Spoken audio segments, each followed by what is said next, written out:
জনাব তারেক রহমান বলেছেন তারা আগেও তো আপনাদের ঠকাচ্ছে, অর্থাৎ জনগণের উদ্দেশ্যে বলেছেন, নির্বাচনের পরে তাহলে কেমন ঠকানো হবে বোঝেন এবার। শুধু ঠকাচ্ছেই না, যারা মুসলমান তাদের শিরক করাচ্ছে, অর্থাৎ এই যে জান্নাতের টিকিট বিক্রি করা, এই প্রসঙ্গে তিনি দীর্ঘ বক্তব্য দিয়ে তারপরে মন্তব্যটি করেছেন। একটু আপনার কাছ থেকে জানতে চাই, এই অভিযোগটি অনেক দিন ধরে রয়েছে জামাতের বিরুদ্ধে, জামাত জান্নাতের টিকিট বিক্রি করছে কর্মীরা। জি দেখেন, প্রথমত হলো শিরিক, আমি আরেকটা ওয়ার্ড দেখলাম যে কুফরি, এই ধরনের ওয়ার্ড ইউজ করা হয়েছে। এটা খুব আনফর্চুনেট আমাদের জন্য। এগুলো তো মানে ওলামারা করবেন যে শিরিক কুফরি এই বিষয়গুলো আর কি।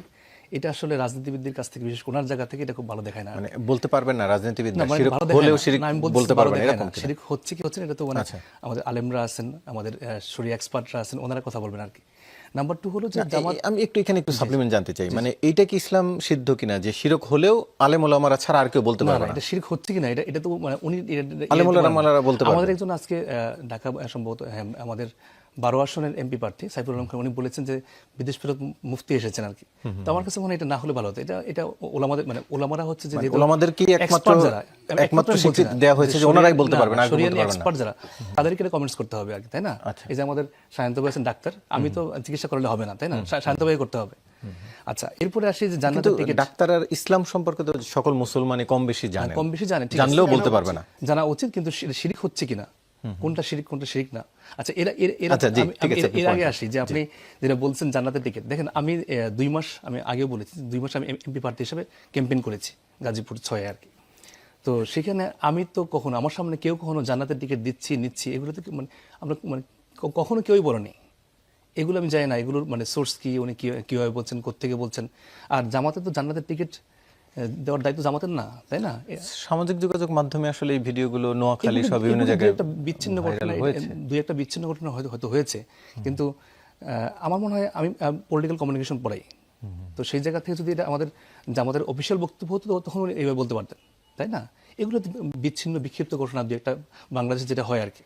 এর আগে আমরা বলতে চাচ্ছি যে আমাদের তো জান্নাতের টিকিট, আমরা ইসলামী রাজনীতি করি, জামাত ইসলামী রাজনীতি করে, সেই জায়গা থেকে এজ এ মুসলিম হিসাবে সবারই জান্নাতে যাওয়ার জন্য ইচ্ছা আছে।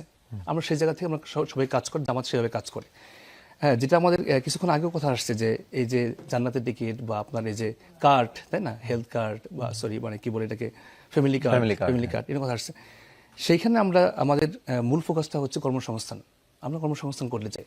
আপনি জানেন যে বাংলাদেশে এখন প্রায় বিবিএস এর যে রিপোর্ট 2.66 মিলিয়ন, মানে প্রায় 26 লাখ মানুষ বা 27 লাখ মানুষ এখন বেকার আছে। এর মধ্যে 2 মিলিয়ন হচ্ছে মানে একদম আমাদের যারা ইয়থ বা তরুণ যারা আর কি। এবং সবচেয়ে হলো প্রায় 10 মিলিয়ন, প্রায় 1 কোটি মানুষ যারা হচ্ছে একদম আন্ডার এমপ্লয়েড আর কি, যারা হয়তো 3,000-4,000 টাকা বেতন চাকরি করে। আমি গাজীপুরে দেখছি যে গাজীপুরে আপনার স্কুল টিচার, কিন্ডারগার্টেনের টিচার যারা 4 থেকে 5,000 টাকা বেতন চাকরি করতেছে। তো আমরা এই জায়গাগুলো নিয়ে কাজ করতে চাই এবং আমরা ভিশন নিয়েছি, আমরা প্ল্যান নিয়েছি যে আমরা 5 মিলিয়ন মানে 50 লাখ মানুষকে চাকরি দেবো। এই জন্য আমরা সেক্টর ওয়াইজ প্ল্যান করেছি। আপনার ইশতেহার এগুলো দেখবেন ইনশাআল্লাহ আর কি। এরপরে হেলথ নিয়ে যদি বলতে চাই আমরা এখানে, জি একটু ছোট করে, জি দেখেন আমাদের এখন সিস্টেম চেঞ্জ করা দরকার আর কি। এই কার্ডের সিস্টেম চেঞ্জ করা দরকার। আমি তুরস্কে ছিলাম, সেখানে দেখছি যে তারা হেলথকে কীভাবে সিগনিফিক্যান্ট ট্রান্সফর্ম করছে। যে এবং একজন মানুষ যখন অসুস্থ হয় তার ডাক্তার ট্রিটমেন্ট, তার ঔষধ, তার সবকিছু টেস্ট সেখানে চেঞ্জ করা উচিত। তো বাংলাদেশে আমরা এই ধরনের একটা ট্রান্সফরমেশন চিন্তা করছি।